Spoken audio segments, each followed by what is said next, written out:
What's up, guys and girls? It's Ghost Robo. We are currently playing through Deus Ex Mankind Divided. Part 1 is already up, but this game is the direct sequel to Human Revolution from last generation, so they've kindly put together this 12-minute recap video that highlights the important story beats and moments and characters from the last Deus Ex game. So if you need a refresher on that, or if you want to get caught up on the story, I've uploaded it separately here. My Part 1 just jumps straight into the new game for those of you who want to get going, but here is that really good and really condensed recap. It's 12 minutes, which is a lot, but considering how long that game was and how many different elements of Augs and Illuminati and Seraph and Jensen and Megan and all this stuff, Black Ops and Mercs and all that jazz and the incident and the ending, it does a nice job of getting people up to speed or recapping them on what happened. So enjoy the video, then go check out the Part 1 to see the new game. The year was 2027. Advances in biotechnology were helping people improve their physical and mental abilities to an amazing degree. Provided, of course, they had enough money. A new breed of people was emerging, half human, half machine. And in Detroit, at least, not everyone was happy to see it.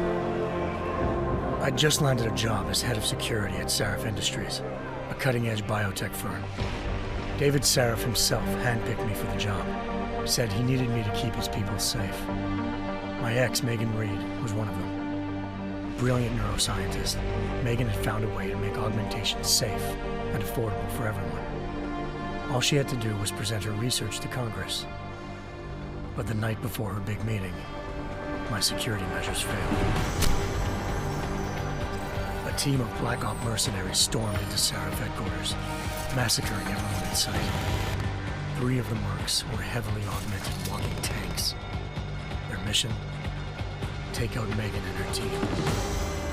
I tried to stop them, but their leader tossed me through a plate glass wall. Last thing I heard as his bullets slammed into my brain was Megan's dying scream. I should have died with her. Only I didn't. High-end military-grade enhancements saved my life. The best augmentation Seraph's money could buy. It took me half a year to get a feel for them. Should have taken longer. But 6 months into my recovery, Seraph Industries was attacked again.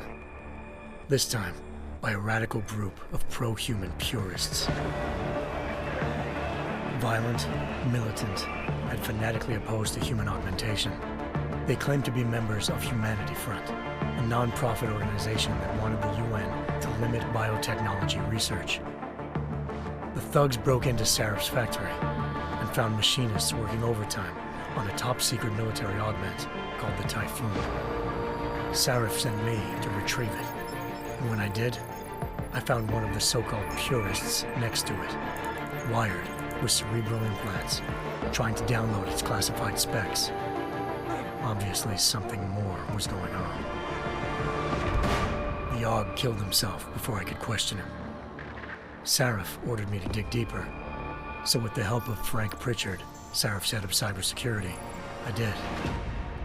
Turns out a second hacker had been controlling the Aug's actions from somewhere off-site. Pritchard and I tracked his signal to a secret FEMA internment camp in Detroit. The Black Op mercenaries were there. The same mercs who'd left me for dead 6 months before. Figured they'd try again when they saw me. It wasn't so easy for them this time. I took out the tank named Barrett, even got him to give me a new lead. A penthouse apartment in China. Of course, we both knew it would be a trap in the end.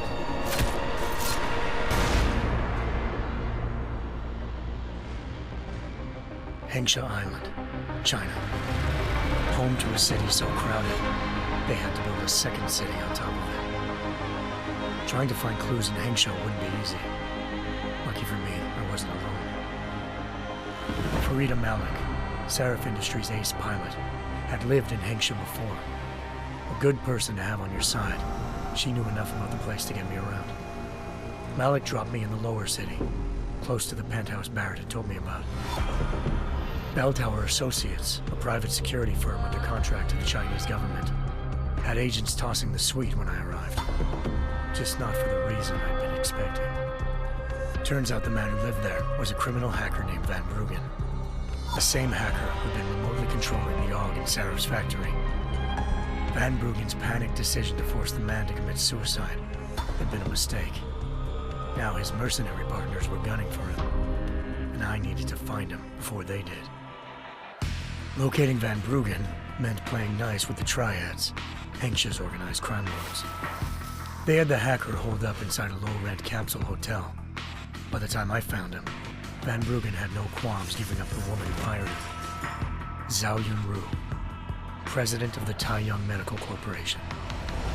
According to Van Bruggen, Zhao wanted to monopolize the augmentation industry and had hired Black Op mercenaries to destabilize her competition. Seraph Industries was at the top of her list. To prove this, I needed to get inside TYM and grab a surveillance hologram off a server. I suspected Van Bruggen was hiding something when he told me this, but nothing could have prepared me for what I saw.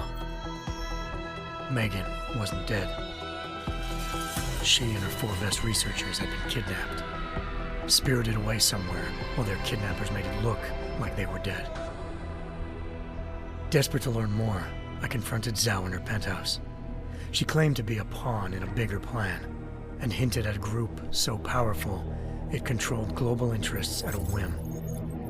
Then she slipped into a panic room and hit the alarm, forcing me to make a very quick exit. I figured Zhao was lying, but part of her confession made sense. David Seraph had been worried about his people. So worried, he'd required all of them to have subdermal locator devices surgically implanted. The GPOs would have been broadcasting the day of the attack. But Zhao said a single call to Picus, the world's leader in global 24-hour satellite news, and turn those signals off. I needed to fly to Picus headquarters in Montreal if I wanted to learn more.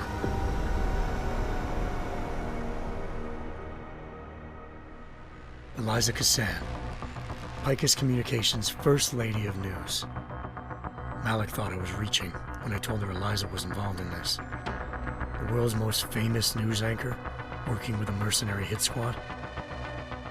But when I confronted Cassan in her office, she freely admitted to jamming Detroit's satellites the night Megan's team had been taken. Said she's just been following her commands. I suspected she wanted to say more. But Black Op mercenaries showed up looking to shut us both down. And just like that, the Eliza I'd been talking to disappeared. The mercs were led by an augmented killer I'd crossed paths with twice before. Fedorova, a woman who'd made silence her best friend. She waited for me to track Eliza's transmission to a secret server room underneath the Picus complex, then jumped me from behind. A deadly fight ensued. I made sure she never moved silently again. With Fedorova down and no one left to keep Eliza quiet, she reappeared. Turns out Picus's First Lady of News wasn't a lady at all. She was a sophisticated AI program, engineered to monitor data streams and control what people believed. Eliza told me the mercs had brought in a Humanity Front doctor named Isaiah Sandoval to remove the scientist's implanted tracking devices while Detroit's satellites were down. She also told me to speak to David Seraph if I wanted to learn more. By the time Malik and I got back to Detroit, tensions between normal and augmented citizens had reached a flashpoint. Riots were breaking out in several cities, and the UN was being urged to intervene. Seraph was trying hard to convince Hugh Darrow, the inventor-turned-philanthropist who'd once been a leading proponent of enhancement technologies, to help stop a possible regulatory vote. Seraph had a lot riding on Darrow.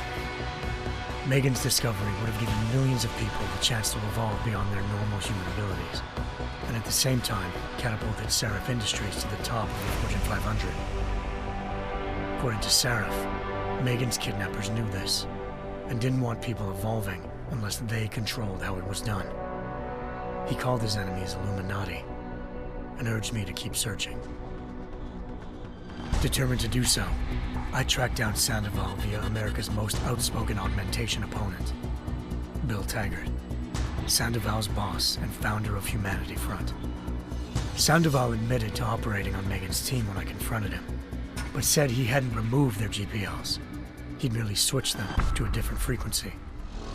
Pritchard was able to trace one of the signals to China. Malik and I immediately took off in pursuit. Unfortunately, the Illuminati were one step ahead.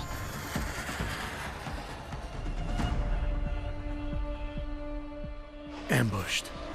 Shot out of the sky by Bell Tower Associates, seconds after entering Hengsha's airspace. Malik's piloting skills saved me. After a tense and bitter struggle, I escaped into Lower Hengsha. The tracking signal I was following led straight to the Triads, or more specifically, to the augmented arm of Tong Si-hung, leader of a gang of augmentation harvesters. Tong said they'd taken the arm off a corpse, which Bell Tower had left at their door, meaning at least one of Seraph's scientists was dead. Maybe not the rest of them, though. Tong pointed me to a port used for human trafficking and helped me slip aboard a Bell Tower ship. It was sailing to Rifleman Bank Station, a military base in the South China Sea. Bell Tower was holding kidnapped civilians as prisoners there, and using them to perfect the Hyron Project, a human-computer interface that left most of its test subjects dead. My search for Megan would have ended then, if not for a mysterious ally named Quinn. In exchange for my help exposing Bell Tower, he slipped me aboard a second ship headed to Singapore and an Illuminati-run biotech facility called Omega Ranch. 3 of Seraph's scientists were there, forced by their captors to create a technology capable of remotely shutting down augmented abilities. Thanks to an emergency recall notice issued by the World Health Organization, millions of people all over the world already had the biochip installed. With the help of the scientists, I tracked Megan to a private section of the ranch. There, I ran into Yaron Namir, the walking tank who'd put a bullet in my brain the first time we met. He'd teamed up with Zhao and was hoping to catch me off guard. Their little ambush didn't work. I found Megan in a suite belonging to Hugh Darrow, the billionaire philanthropist who'd Seraph had called on for help. Darrow had convinced her to go along with the biochip plan by promising to sabotage the tech. As she was explaining this, Darrow appeared in a global broadcast, telling the world that augmentations would be the death of mankind. Then he activated the biochips to prove his point. All over the world, augmented people flew into a killing frenzy. Darrow had betrayed everyone, and it was up to me to set things right. To do it, I had to reach Panchaea, a massive installation in the Arctic Ocean. As I raced through corridors built by an all-augmented workforce, I saw death and destruction firsthand. By the time I shut down Darrow's broadcast, I knew the damage he'd done. Still, humanity's future remained unclear. How would the world react to this sabotage? Would people ever regain their faith in augmentations again? What would be the Illuminati's next move? Only time could give us the answers.